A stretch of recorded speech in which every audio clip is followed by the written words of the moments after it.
but his deep brown eyes revealed experience beyond his years. He observed his opponent with the skill of a man used to such encounters, a man whose past battles usually ended in death. Luckily for the big man, this was not such an encounter. "Stand still, Changa," the big man bellowed. "How do you expect me to give you a hug if you keep flittering like a moth?" The spectators laughed and Changa grinned. "I'm no fool, Yusuf. Those arms were meant to hug Timbos, not men, and certainly not women." Yusuf lunged at Changa. Changa dodged to his left, slapping Yusuf across the forehead with an open right hand. The big man stopped just short of plowing into a crowd of terrified Baharia. "Damn you, Kabwana," Yusuf yelled. "Stand still. From Mogadishu to Mombasa, they call you Mbogo the bull. All I see is a skittish calf." Changa laughed at the insult. He planted his feet, rested his hands on his waist. "Come then. Let's see if your clumsy hands can crush this little calf." The two inched toward each other, their arms extended. Their fingers touched, then intertwined as they began a test of strength as old as time. "Ha!" Yusuf shouted. He immediately pressed down, tightening his great hands around Changa's. A normal man would have crumbled under the massive man's weight. A strong man would have bulked in seconds. Changa stood still, the only indication of exertion, the rippling muscles under his taut skin. Yusuf pressed harder, and Changa remained unmoved. The giant lost his humor. He clenched his teeth and pushed harder, his arms shaking with effort. Changa did not yield. Every man on the dial fell silent to this amazing test of strength playing out before them. None doubted Changa's strength, but this spectacle went far beyond their imagining. While Yusuf and the others interpreted Changa's silence as an unbelievable show of poise, the opposite was true. Changa concentrated with every pound of his muscle, fighting back Yusuf's onslaught. He was lapping at the brink of his endurance, waiting for the right moment. He looked into his opponent's strained face and determined the time was right. Changa collapsed. A triumphant grin emerged on Yusuf's beard until he realized Changa wasn't falling. He was rolling. He was too committed to pull back. Pain shot from his belly to his back as Changa drove his feet into Yusuf. The big man went airborne. Changa's face replaced by sails, seagulls, and sky. His brief flight ended amidst a crowd of hands, feet, bodies, and groans as he crashed among the unfortunate Bahari on the deck. "Mbogo!" the uninjured spectators cheered. Changa rolled to his feet, then sauntered to Yusuf and the pile of hapless victims beneath him. "You were right," Changa said as he managed to massage his short arms and shoulders. "You are stronger than me."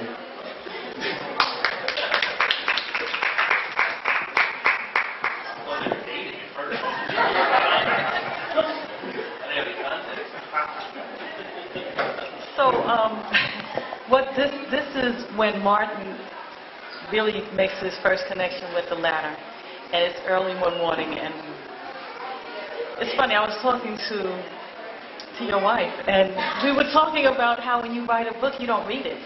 So you know what it says. So I had to look in here to find something. Oh, I'm getting ready to pass it on. It's called The Connection. Martin decided to get up early one morning while the rest of the town was still sleeping. He walked to the ladder. Standing in front of it, he looked up, his eyes following it as it faded into the clouds. He touched it with one finger in case it was hot. It was normal temperature. He touched it, then held it with both hands, feeling the sides and the rings. It looked like iron. It felt like a soft, durable substance, almost like rubber, just a little more pleasing. It felt as if it enjoyed being touched, as if it were alive. When Martin rubbed it, he thought that he felt warmth. Actually, he felt love. Not like being in love. He felt universal love. He thought this must be what they talk about in church. It was overwhelming.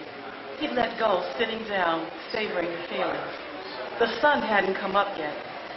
He had his eyes closed, dreamingly running his fingers through his head, through his thick, kinky hair relaxing. He wondered if being in love would feel like this. After a while, he opened his eyes, looking at the ladder. He closed his eyes again, rubbing them, making sure he was awake. He looked at the ladder. It was doing it. He blinked a few times just in case. It was still doing it. Not believing what he... Wait a minute, let me start that over because I tripped. He looked at the ladder. It was still doing it. He blinked a few times just in case, not believing what he was seeing. Nothing changed. It was true. The ladder was glowing. The ladder was dark red with a soft green aura around it. Then there was the other part. It made a sound. A low hum of voices, so melodic, they sounded like instruments. Music surrounded him in a soft caress. He was actually able to feel the vibrations. It felt like the wind. A soft, warm feeling, the kind that would feel good in the heart. He wallowed in the feeling for what seemed like timelessness, swallowing as much as possible, forgetting where he was. So much positive energy went through his body, he thought he already won the Olympics. It was unbelievable. He won first place in all the track events and in gymnastics too. It was a miracle. Everybody was chanting his name. Martin! Martin! Martin!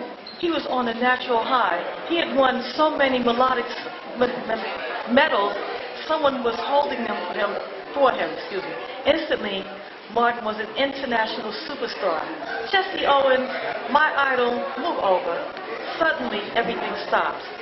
The music, the glowing, and the feeling. Martin opened his eyes, dumbfounded. He waited for it to start again. He waited longer. Nothing happened. At least, nothing that he was waiting for.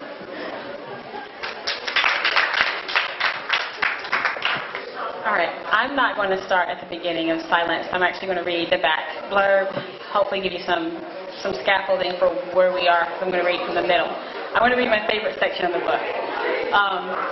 So the backward blurb is, in the year 2146, and I didn't write this, by the way, this is all publisher copy. If I could please ask for you all to bring it down so we can hear the readers. Thank you. Thank you. Thank you. All right. So in the year 2146, the United States has completely collapsed, leaving the country in ruins. In this turmoil, Sybil Lewis and her inspector-in-training, Jane, feel a need. When begged by Jane to look into the disappearance of Jane's cousin, Sybil is catapulted into a world far removed from anything she has experienced so far. As they investigate, they move far into the reaches of the divided states and deep into the upper crust of political turmoil. Reluctantly caught up in a world of betrayal and corruption, Sybil and Jane unearth long-buried secrets and survive attempts on their lives. As they move closer to the truth, they discover that the people who are entrusted with the safety of the territories will do anything to keep their secrets, including murder, especially murder. Well, Sybil and Jane will do what they need to do to get to the truth. They would never be silenced. And that's the overall premise of the book. But I'm going to read a very short section from my favorite section in the book. It's out of chapter 16. It wasn't pretty, but rarely is death as glamorous as we've been led to believe by movies. Death, up close, isn't beautiful. It's gritty. Death pushes its way into life, snatching loved ones at inopportune times, taking hearts with it, and leaving in their place a cold box of grief. Death hurt. It stank, and it was permanent. Jane crouched down closer to the body. Her sunglasses still kept her feelings from me, but I could tell this stab went deep, deeper than Marcia's death had been, deeper even than her father's abandonment. Damn, Sib, the regs were just here, she said, her voice strained and trembling, although she ignored it. I didn't see or hear anything. By the looks of it, it's been in the water about 3, maybe 4 weeks, I said calmly. She wasn't Amanda Christensen anymore. Not a person, not a daughter, not an honor roll student, and definitely not Jane's cousin. Now she was only the body, or better, it. Jane and I hated losing, but we lost this one. We didn't find Amanda in time. From the looks of it, we didn't have a chance anyway.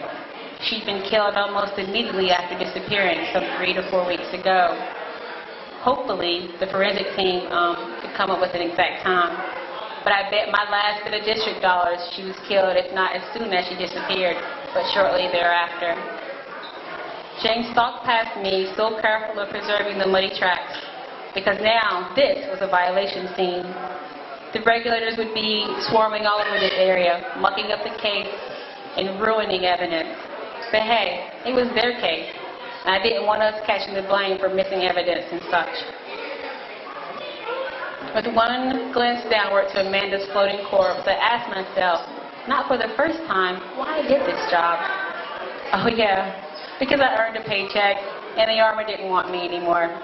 I'm not good with authority, but cases like this made my chosen profession difficult to stomach. I turned away to crouch down by the water's edge. This river once held entertainment. Its purpose as a port and host to showboats was now legendary. Today, it carried death.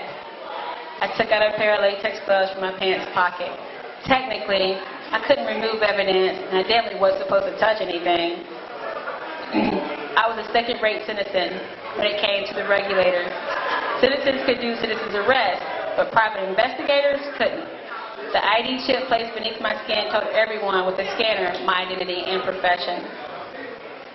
I stopped thinking about that as I stared at the partially frozen body. Amanda Christensen's chocolate brown hair melted into the soiled ice and shot out of the Mississippi water like whiskers on a cat. Bloated due to being in the water for so long, her facial features distorted and grotesque loomed out from beneath the water's top layer like a film. Difficult to really make out her face, I was certain it was Amanda. Memphis was in fact named for the real city of Memphis in ancient Egypt, and it was this reason that Amanda first became interested in Egyptology. When she grew up, she wanted to be an archaeologist. That wouldn't happen now. I couldn't see a lot from my spot by the water's edge without waddling in or taking her out. But I knew this. I knew the cause of death wasn't drowning. It was a laser gun blast to her left temple.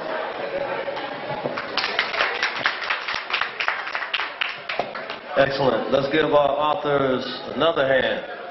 Excellent, excellent writing. So if you have not had a chance to read any black speculative fiction, you've heard some, you hear that it's excellent work, and I ask that you support our authors today and onward into the future. So thank you all for being a great audience, and thank you all once again.